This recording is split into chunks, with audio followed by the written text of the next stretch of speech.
Welcome back to the Tomarosa. It is a cold, wintry evening outside, and just like the cows, we are dreaming about grass.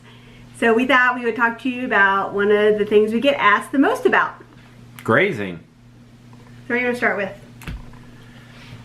We got interested in grazing before we ever even had a farm. And I would say the book that got us thinking that way is this book right here. All Flesh is Grass by Logsdon. Unfortunately, he has passed away, but I don't think there's a Logsdon book out there that I don't like to read. He's a good writer. He is a great writer. It's not like super detailed plan for grazing, but it definitely got the gears in our heads turning, so that's why we really like it. And then after that, we read a book by Bill Murphy called Greener Pastures on Your Side of the Fence. And that really went into a lot about managed grazing. It's all tabbed out. I'll add that we actually read this book after we bought the farm. And I know that because I explicitly remember reading it in the shack, our 8x10 shack. It was only structure out in the middle of a big field. We're camping out in it, reading this book. And one of his students, Sarah Flack, wrote this book, which is The Art and Science of Grazing, which has a little bit more detailed information. It's a little easier to follow. So she's a good book to read. But one of our newest books that we liked about grazing was called Managing Pasture by Strickler. And so that's also a really good book, and it has a lot of good concrete information in it. And the reason we really like this book is all those other books are great, but a lot of them are written for an environment that is not like ours. We are in a semi-arid, brittle environment. We get about 20 inches of rain a year, and most of that's in the winter time, like right now. So for us, you know, grazing in a lower precipitation zone, this book here, he's out of Kansas, right? Mm-hmm. He writes about grazing in an area that's much more closer to where we graze, and so that's why we really like it. And before that, actually, we also read this book. This beast. And that is from a guy up in the Yukon. So we thought if this guy up in the Yukon could do grass-fed cattle, that he probably had some good information for us. So those are some of the basic grazing books. We also read Holistic Management, which is about the whole system and how it all goes together and how grazing can heal. Is that what holistic means? And how grazing can help rebuild the soil and help with our climate. And then we just read this book by Gabe Brown called Dirt to Soil. He's from North Dakota, and he started using regenerative agriculture principles to build the soil so that he could save basically his family farm. So that was very interesting too. So those are some just books that we have found to be helpful, especially if you're new to thinking about grazing, or you are already farming and you want to figure out some concrete things that you can do to graze better. So let's just talk in general about our system and how we graze on our farm. If I find the footage, I have some footage I had from this summer where I talked a little bit about grazing. So if I have that footage, here it is. Here's the barn. Oh yeah, I haven't finished painting. And as you look across the field, you might be able to see Carnation and Daisy way out there. Let's see. There they are. That's their current paddock that they are grazing in. And from the barn, we have this lane we've made that makes a turn and goes all the way down the field with intermittent gates so we can put up cross fences, and that's how we're grazing them. We are out here now in the field, barn, lane. Here are our two girls out here. Daisy in the foreground, Carnation in the back. So we have sets of gates on both sides that match. So you can swing fences over. So like you can swing this fence over to that post to block the lane and let cows out that way. Or for right now, I have this one swung over to here so I can let cows in here. Good morning, Daisy. And then we just have our fence posts that go down, and this all connects into our fence across the back, which is along our driveway. In the past, we'd used a lot of these orange fence posts, which are great. They're really easy to use, they don't get tangled, and so we really like them. This year though, we discovered they had these new white posts, which have these little clips in them, so you can do wires at multiple heights. Also, while we're out here, we always make sure that we have water. So this is a trough that we fill and make sure it's filled and cleaned every day, and these cows have access to it, and then the other cows have access. And then we just have a very, very simple mineral box, which is basically just a concrete mixing tub that we put on a wood form.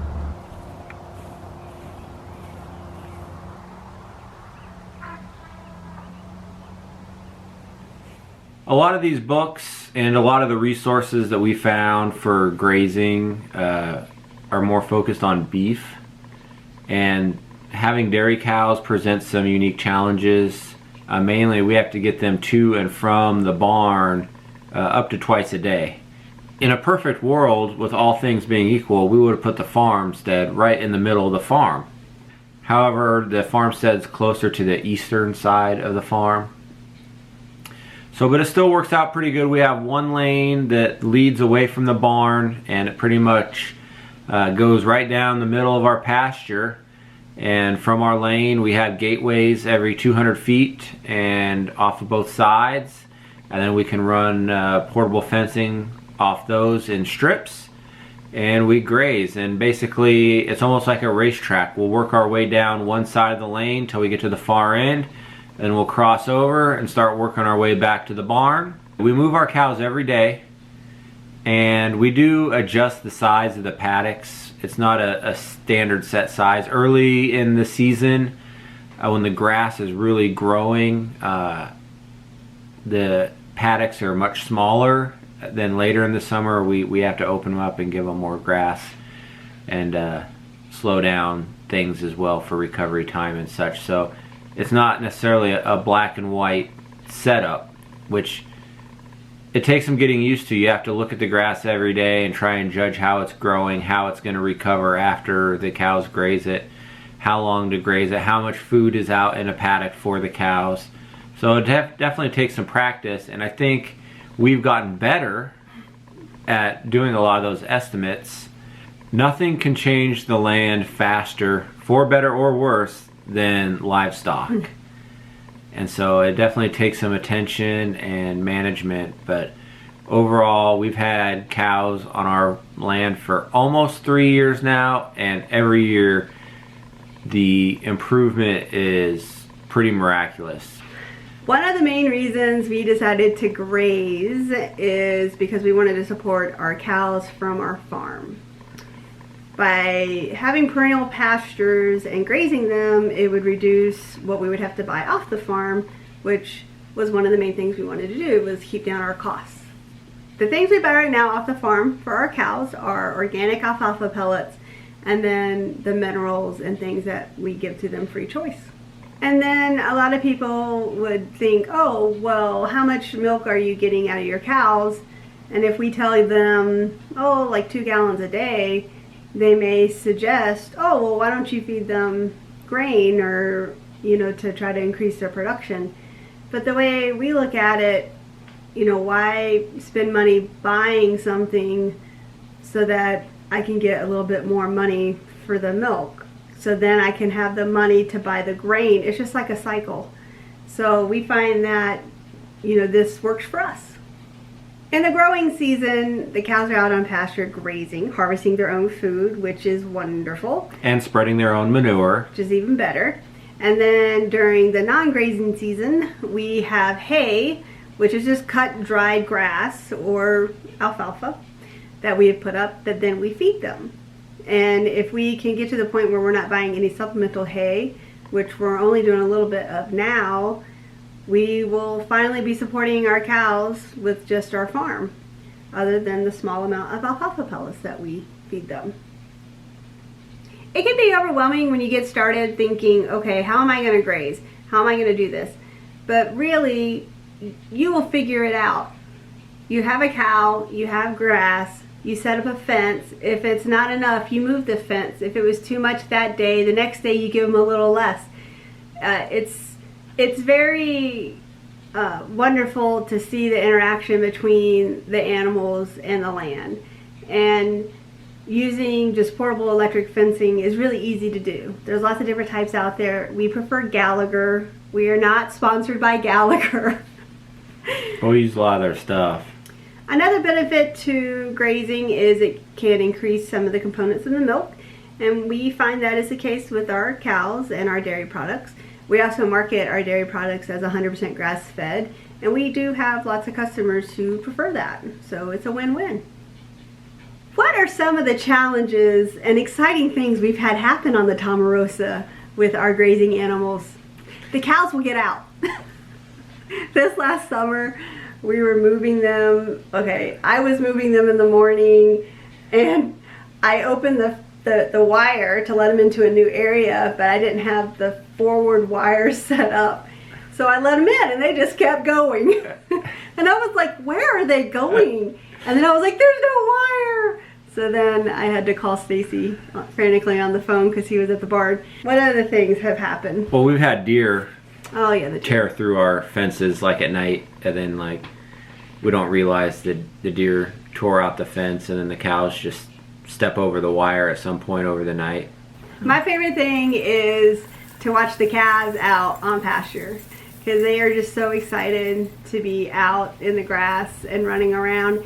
And even the mamas like to run around too. The mamas do like to run around. They're kind of crazy too. So that's my favorite thing about grazing with the cows. And then when we have people come to the farm, we have a long driveway onto our property.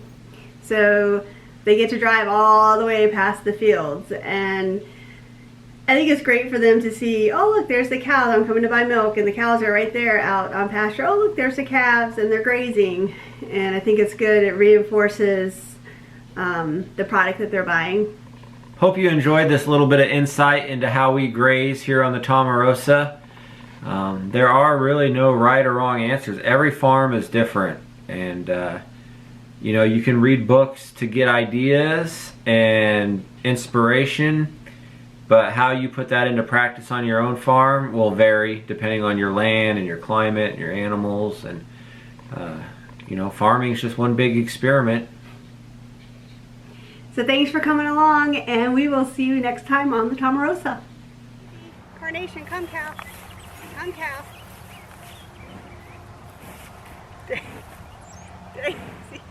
Daisy, it's okay. Come cow. Come on. Come cow. Daisy, come cow. Carnation, come cow. Come cow. Come on. Carnation, come cow. Come on in, Daisy.